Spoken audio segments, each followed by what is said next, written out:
Josep Lluís Bonet, bon dia. Bon dia. Diuen de vostè que és un optimista visceral. No em negarà que la crisi està sent duríssima. Però com veu vostè el futur més immediat? Home, dur. El que passa és que, com sóc un optimista visceral, doncs crec que ens en sortirem.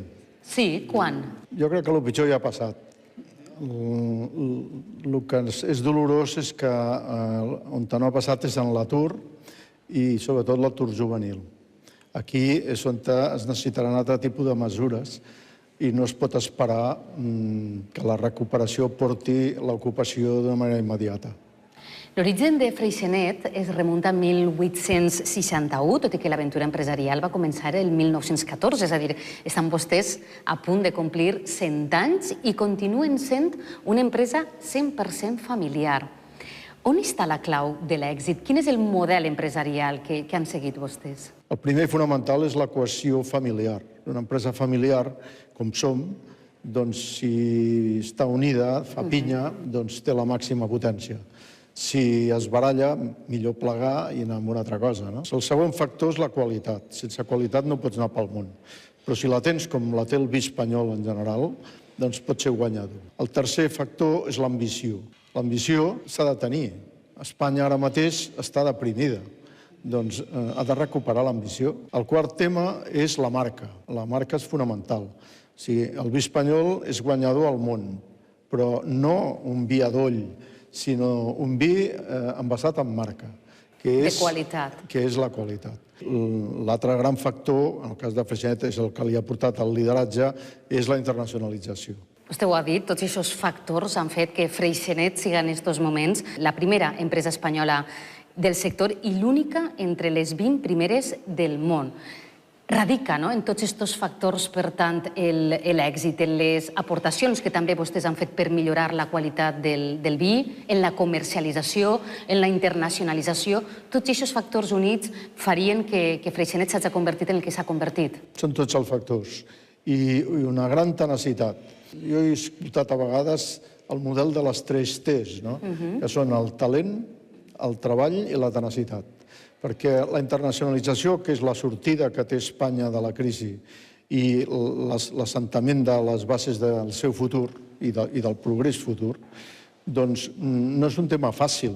No es pot fer d'un dia per l'altre, però s'ha de fer.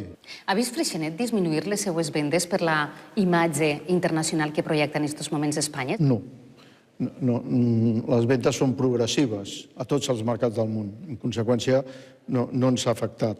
Inclús amb això que està passant ara del vapuleo de la marca Espanya que estan fent, doncs sí, s'està produint en certs àmbits, per exemple els àmbits financers, mediàtics, però jo crec que les exportacions espanyoles estan creixent i això vol dir que l'acceptació dels nostres productes al món són creixent. L'espot publicitari de Freixenet s'ha convertit ja en tot un referent, és el tir d'eixida, podríem dir, de les festes nadalenques. Van introduir un canvi significatiu d'estratègia, fins i tot l'any passat van recórrer a les xarxes socials. Podem dir que és la modernització un factor clau, un factor molt important avui en dia per a aconseguir o per a mantindre l'èxit empresarial? No hi ha dubte que aquest món d'internet és un món importantíssim de futur i que, en conseqüència, t'has d'adaptar en les teves estratègies. Però nosaltres el canvi que hem fet és perquè no podem ser aliens a la crisi. Hi ha gent que ho està passant molt malament a Espanya i nosaltres no podem fer com si no passés res. Hem de fer canvis, gestos, en el sentit d'una certa solidaritat amb la gent. I, senyor Bonet, el sector vitivinícola continuarà sent un sector que crea llocs de treball, que crea riquesa? Sense dubte. El que passa és que els llocs de treball seran diferents. Per exemple, anar a conquerir el món. En aquest sentit, el gran problema que té Espanya en aquest moment, que és l'atur juvenil, doncs el que té de fer els joves és marxar. Perquè de la mateixa manera que dic que crec que el pitjor de la crisi ha passat i que començarà una certa recuperació, no serà així al món del treball durant temps. I, en conseqüència, els joves no poden perdre el temps. S'han de preparar més que mai, han de fer l'esforç més que mai i, a més, sortir. Perquè és que, a més, la necessitat del país és la internacionalització. I el que necessitaran són joves que hagin sortit. Quan tornin, tindran llocs importants per fer la seva feina. Com a empresari d'èxit, com creu que es pot tornar a crear així ocupació? La gent que està sense feina actualment ha de tindre esperança, ha de tindre confiança en que aquesta situació en algun moment, algun dia, capgirarà? Home, que es girarà segur. El problema és quan.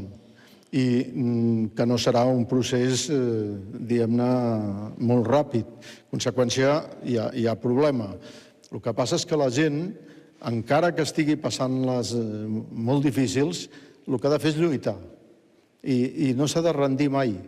I en aquest sentit, sigui quina sigui la seva posició, que pensi que sempre, si lluita, trobarà una oportunitat. Aleshores, esperem que aquesta situació capgire com més prompte millor. Senyor Bonet, moltíssimes gràcies per haver compartit aquests minuts amb nosaltres. Ha sigut un autèntic plaer. El plaer ha sigut meu. Bon dia. Gràcies.